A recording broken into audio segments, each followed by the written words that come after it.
আল্লাহ পাক সূরা আলী ইমরানের মধ্যেই বলছেন, ওয়ামাই ইয়াবতাগি গায়রাল ইসলামি দীনান ফালা ইউকবালা মিন। কেউ যদি ইসলাম ছাড়া, এই পরিপূর্ণ দিনটা ছাড়া অন্য কোনো জীবন ব্যবস্থা তালাশ করে, তার পক্ষ থেকে কশ্চিনকালেও কোনো আমল কবুল করা হবে না। কার কথা? আল্লাহর কথা। একটা জায়গায় আমি ফোকাস করি যে দিন পালন করতে গিয়ে সবচেয়ে বড় চ্যালেঞ্জটা হচ্ছে, সেটা হচ্ছে আল্লাহকে পাওয়া। কি করা? যে আল্লাহর কাছ থেকে আমরা এসেছি, সেই আল্লাহকে দুনিয়াতে এবং আখিরাতে পাওয়া, এটাই চ্যালেঞ্জ। আল্লাহকে যে ব্যক্তি পেয়েছে সে দুনিয়ার সব পেয়ে গেছে। আল্লাহকে যে পায় নাই সে আসলে কিছুই পায় নাই, ইহকাল পরকালের কিছুই পায়নি। এখন আমরা আল্লাহকে পাবো কিভাবে? এটা বড় প্রশ্ন না?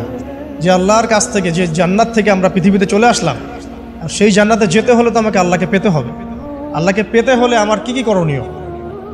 খুব শর্ট করে আমি কয়েকটা পয়েন্টস আপনাদেরকে শেয়ার করছি। 1 নাম্বার, আল্লাহকে পেতে হলে অবশ্যই তার নবী মুহাম্মদ সাল্লাল্লাহু আলাইহি ওয়াসাল্লামকে অনুসরণ করতে হবে। এছাড়া আল্লাহকে পাওয়ার দ্বিতীয় কোনো পথ নেই। আল্লাহকে পেতে হলে অবশ্যই তার নবী মুহাম্মদ সাল্লাল্লাহু আলাইহি ওয়াসাল্লামের আদর্শগুলো জীবনের প্রতিটা ক্ষেত্রে বাস্তবায়ন করতে হবে। চলাফেরা, ওঠা বসা, খাওয়া দাওয়া, ইস্তেঞ্জা করা, মুআমালাত, ব্যবসা বাণিজ্য, অর্থনীতি, সমাজ, রাষ্ট্র, সব ক্ষেত্রে আপনাকে মুহাম্মদ সাল্লাল্লাহু আলাইহি ওয়াসাল্লামের তরিকা, আদর্শটাকে ফলো করতে হবে। তাহলে আপনি আল্লাহকে পাবেন ইনশাআল্লাহ। যে ব্যক্তি আল্লাহকে পেয়েছে সে দুনিয়াও পেয়েছে, আখিরাতও পেয়েছে। যে আল্লাহকে পায় নাই, দুনিয়াও বরবাদ, আখিরাতও বরবাদ। 1 নাম্বার তাহলে কি কাজ? আল্লাহ পাকের সর্বশেষ নবী মুহাম্মদ সাল্লাল্লাহু আলাইহি ওয়াসাল্লামকে অনুসরণ করা, তার আদর্শ মেনে চলা, 1 নাম্বার। 2 নাম্বার হচ্ছে 5 ওয়াক্ত নামাজ। আল্লাহকে পেতে হলে নামাজ লাগবে। নামাজ নাই, আল্লাহ নাই। ওয়াস্তাঈনু বিস-সাবরি ওয়াস-সালাহ। তোমরা সবর এবং সালাতের মধ্য দিয়ে আল্লাহর সাহায্য প্রার্থনা করো। আমরা এই জন্য নামাজে বলি ইয়াকা না'বুদু ওয়া ইয়াকা নাস্তাঈন। আমরা শুধু আপনারই ইবাদত করি এবং আপনার কাছেই সাহায্য প্রার্থনা করি। আল্লাহকে পেতে হলে নামাজের কোনো বিকল্প নাই। যে ব্যক্তি নামাজ পড়ে না, আল্লাহর সাথে তার কোনো সম্পর্ক নেই, নো কানেকশন। আপনি যে কোনো কিছু চাচ্ছেন, সেজদায় পড়ে আল্লাহর সামনে আত্মসমর্পণ করেই চাইতে হবে। ওয়াসজুদ ওয়াক্তারিব। আল্লাহ পাক কি বলেছেন? সেজদা করো, নিকটবর্তী হও। ফরজ। যে ব্যক্তি সালাতকে অস্বীকার করে, ফরজ নামাজকে অস্বীকার করে, সে ব্যক্তি কিন্তু কুফরিতে চলে যায়। ঠিক আছে? তারপরে বাইনা রজুলি ওয়া বাইনা শিরকি ওয়াল কুফরি তারকুস সালাহ। একজন মুমিন বান্দা এবং অমুসলিমদের মধ্যে পার্থক্যই নামাজ। নামাজের বিষয়ে অনেক কথা আমি আগেও বলেছি, আপনারা শুনেছেন, অন্য আলেমদের কাছেও শুনেছেন। এক বাক্যে নামাজ না পড়লে ইসলামের রশিটা কেটে যাবে। মুআয বিন জাবালকে নবী সাল্লাল্লাহু আলাইহি ওয়াসাল্লাম বলেছেন যে যদি মান তারাকা সালাতা মুতাআম্মিদান, কেউ যদি সালাতকে ইচ্ছা করে ছেড়ে দেয়, ফাকাদ বারিআত মিন জিম্মাতিল্লাহ, সে ব্যক্তি আল্লাহর জিম্মেদারি থেকে মুক্ত হয়ে যাবে। তার উপর আল্লাহর কোনো জিম্মাদারি নাই, আল্লাহর নিরাপত্তা, জিম্মাদারি থেকে সে মুক্ত। 5 ওয়াক্ত নামাজ আল্লাহ পাক আমাদের সবাইকে জামাতের সাথে পড়ার তৌফিক দান করুন। এর পাশাপাশি নফল নামাজ বাড়িয়ে দেওয়ার তৌফিক দান করুন। এবং স্পেশালি তাহাজ্জুদের নামাজ যদি পারেন, 2 রাকাত হলেও নিয়মিত তাহাজ্জুদের নামাজ পড়ার তৌফিক আল্লাহ পাক আমাদেরকে দান করুন। আর নামাজের বাহ্যিকতা নিয়ে এত বেশি ঝগড়ায় যাবেন না। এখন আমরা যত ঝগড়া নামাজের বাহ্যিকতা নিয়ে, হাত বাঁধা, রফুল ইয়াদাইন, আমিন আর পায়ে পা, এগুলো নিয়ে ঝগড়া শেষ আছে? নাই। ইসলামের বিরোধী শক্তিরা হাত ভেঙে ফেলার পায়তারা করে ফেলেছে অলরেডি। হাতই না থাকলে আপনি বাঁধবেন কোথায়? মনে করেন আপনার হাতই নাই, বাঁধবেন কি উপরে না নিচে? এই হাত তো ভেঙে ফেলার পায়তারা করা হয়েছে। এখন আপনি পড়ে আছেন বাঁধার কোন জায়গায় বাঁধবেন সেটা নিয়ে, অথচ পুরো বৈশ্বিক চক্রান্ত মুসলিমদের বিরুদ্ধে হাতটাই ভেঙে ফেলে দিলেন। তুই বাঁধবি কোথায় হাত? তারপর দেখব। এটা আমরা বুঝতে পারি না। এটা বোঝার জন্য যে জ্ঞান, ইলম, নূর দরকার, তা তো নাই আমাদের মধ্যে। এই জন্য আপোষের ঝগড়া নিয়ে পড়ে আছে। যে ছোটোখাটো যে ইখতিলাফি মাসআলাগুলো চলে আসছে দীর্ঘদিন থেকে, এগুলোর কোনো সমাধানে আসতে পারবে না কিন্তু কেউ। পক্ষে বিপক্ষে কথা চলতেই থাকবে কিয়ামত পর্যন্ত, ওইগুলো নিয়ে আমরা ব্যস্ত আছি। তো আমি রিকোয়েস্ট করবো নামাজের আধ্যাত্মিকত্বের দিকে ফোকাস করুন। নামাজের আধ্যাত্মিকত্ব কী? আকাশ করুন। নামাজের আধ্যাত্মিকত্ব কী? আপনি আল্লাহর সামনে দাঁড়িয়েছেন, দুনিয়ার সাথে এখন আপনার কোনো সম্পর্ক নেই, আপনি এবং আল্লাহ, মাঝখানে কিছু নাই। নামাজে যা পড়ছেন, সূরা ফাতিহা, অন্যান্য সূরা, রুকু, তাসবিহ, সিজদা, তাশাহুদ, দুরূদ, অর্থ বোঝার চেষ্টা করেন এবং অর্থের দিকে ফোকাস করেন, আল্লাহকে পাবেন ইনশাআল্লাহ।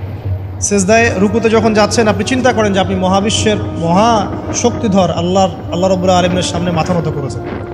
আপনি চিন্তা করেন যে আল্লাহ আপনাকে দেখছেন। এখন যখনই মানুষ নামাজে দাঁড়ায়, আল্লাহ পাক তার দিকে দৃষ্টি নিবদ্ধ হন, এবং যখন মানুষ এদিক ওদিক তাকানো শুরু করে নামাজে, আল্লাহ পাক মুখ ঘুরিয়ে নেন। হ্যাঁ, নামাজে ওই যে আমরা যে ডিজিটাল নামাজ পড়ি না, এখন ডিজিটাল মানে 4 রাকাত নামাজ 4 মিনিটে শেষ। এক রুকু করলে সেজদা পাওয়া যায় না, সেজদার তাসবিহ পড়লে আবার এদিকে দেখা যায় যে দ্বিতীয় সেজদায় চলে গেছে অলরেডি ওঠার আগে। অনেক ক্ষেত্রে ইমাম সাহেবরাও খুব দ্রুত নামাজ পড়ান, অনেক দ্রুত পড়ান। এত দ্রুত নামাজ পড়াবেন কেন? নামাজ জামাতে পড়লে সংক্ষিপ্ত করতে বলা হয়েছে, কিন্তু এত দ্রুত তো পড়তে বলা হয়। এখনও দেখবেন মক্কা মদিনায় গিয়ে নামাজ দেখবেন, মাশাআল্লাহ, নামাজটা তাদের মাশাআল্লাহ এটার প্রশংসা না করলে হকাদা হবে। নামাজটা অসাধারণ, ধীর স্থিরভাবে ফজরের নামাজ 20 মিনিট 15 মিনিট 20 মিনিট পড়াচ্ছে নামাজ, রিল্যাক্স। নামাজে দাঁড়ালে চমৎকার তেলাওয়াত হচ্ছে, আপনি ভুলে যাচ্ছেন নিজেকে। তেলাওয়াত হবে চমৎকার, এবং সবচেয়ে ভালো যিনি তেলাওয়াত করতে পারেন তাকে নামাজে দিতে হবে। রিল্যাক্সে নামাজ পড়বে। ক্ষেত্র বিশেষে আপনি শর্ট করতে পারেন, কিন্তু সবসময় কেন আমরা 4 রাকাত নামাজ 3 মিনিটে শেষ করে দিব? আবার নামাজের পর দোয়াটা হবে লম্বা, অথচ নামাজটাই ছিল দোয়া, নামাজটাই কিন্তু দোয়া। এখন সেজদায় আমরা যদি কান্নাকাটি করতে না শিখি, আল্লাহর সামনে আমি মাথা নত করেছি, এখানে নিজের মনের যত আবেগ আকুতি দোয়া এগুলো আল্লাহর সামনে ঢেলে না দিতে পারি, এই দোয়া কালাম না শিখি, তাহলে তো নামাজের আধ্যাত্মিকতা অর্জন হলো না। সাহাবীরা কেমন করে নামাজ পড়তেন যে নামাজ পড়ার পরেও তাদের গা থেকে তীর বের করা যায়? কিভাবে তারা নামাজ পড়তেন? তাহলে নবী সাল্লাল্লাহু আলাইহি ওয়াসাল্লাম কিভাবে নামাজ পড়তেন যে নামাজ পড়ার ফলে তার পা মোবারক ফুলে যাইত? 1 রাকাতে তিনি 4 পারা কোরআন তেলাওয়াত করতে পারলেন কিভাবে? তাদের নামাজ আর আমাদের নামাজ, আল্লাহ রাব্বুল আলামিন তার রাসূলের মাধ্যমে একটা হাদিসে জানিয়েছেন যে এমনও অনেক নামাজি আছে, নাউযুবিল্লাহ, আল্লাহ পাক আমাদেরকে তাদের অন্তর্ভুক্ত না করুন, যে নামাজ পড়ার পরে আল্লাহ রাব্বুল আলামিন এই নামাজটাকে ওই নামাজের মুখের উপর নিক্ষেপ করে দেয়। তোমার নামাজের আমার কোনো দরকার নেই। আল্লাহ পাক আমাদেরকে হেফাজত করে। ধীর স্থিরভাবে পড়ে, রিল্যাক্স, তারা হওয়ার কিচ্ছু নাই। ওমা খালাকতুল জিন্না ওয়াল ইনসা ইল্লা লিয়াবুদুন, শুধুমাত্র আল্লাহর ইবাদত করার জন্যই তো পৃথিবীতে এসেছে। হোক না দোকানটা 5টা মিনিট পরে খুললে কি হবে? হ্যাঁ, জমিতে যান, জমিতে আধা ঘন্টা পরে গেলে কি হবে? যে আল্লাহ পাক আপনাকে বাঁচিয়ে রাখতে পারেন, সে আল্লাহ পাক আল্লাহর পথে সময় দিলে আপনাকে অফুরন্ত রিজিকও তো দিতে পারেন না? আপনি আল্লাহর হয়ে যান, বাকি সব আল্লাহ আপনার দায়িত্ব নিয়ে নেবেন। ইনশাআল্লাহ আপনি নিজে আল্লাহর হয়ে যান, আপনার সব কিছু দায়িত্ব কে নিয়ে নেবে? আল্লাহ নিয়ে নেবে। আল্লাহ পাক আমাদেরকে ধীর স্থিরভাবে আধ্যাত্মিকত্ব অর্জন করে নামাজ পড়ার তৌফিক দান করুন। দেখুন, আল্লাহকে পাওয়ার সবচেয়ে সেরা মাধ্যম কি? নামাজ। তার আগে বলেছি নবী সাল্লাল্লাহু আলাইহি ওয়াসাল্লামের অনুসরণ। আল্লাহকে পাওয়ার তৃতীয় একটা মাধ্যম বলে দিই আমি, সওম বা রোজা রাখা। অল্প সময় ঘুরিয়ে নিচ্ছি, সওম বা রোজা রাখা। রোজা কেন আল্লাহকে পাওয়ার মাধ্যম জানেন? কারণ রোজা রাখা অবস্থায় আমরা কিন্তু গোপনে পানাহার করি না, করি?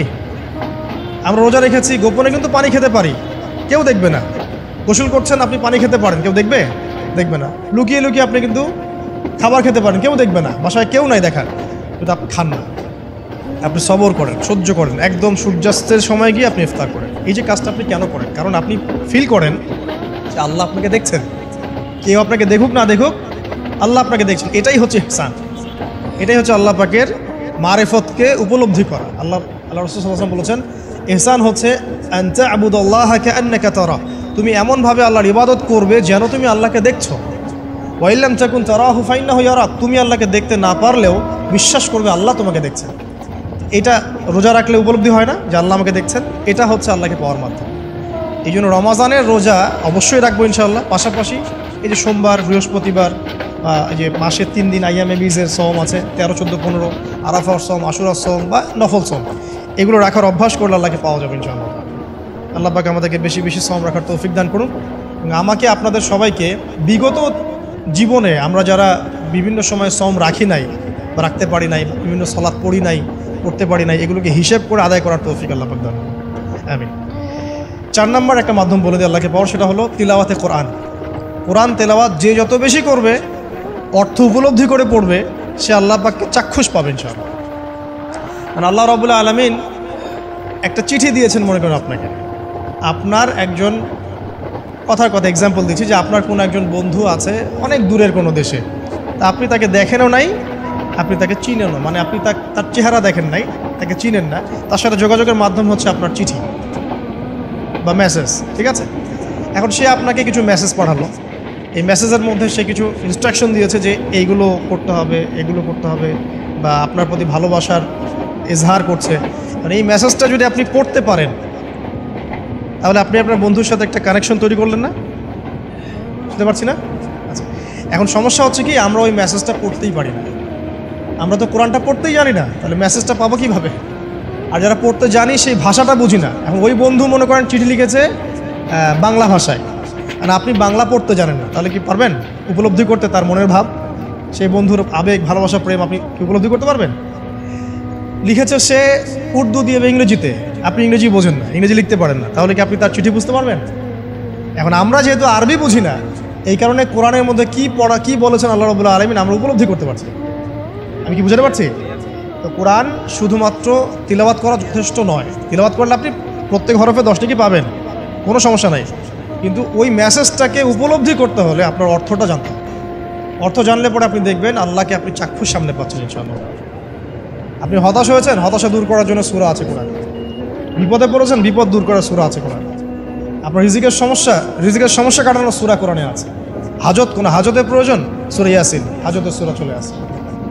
অসুস্থ হয়েছেন, শেফার সূরা কোরআনে আছে।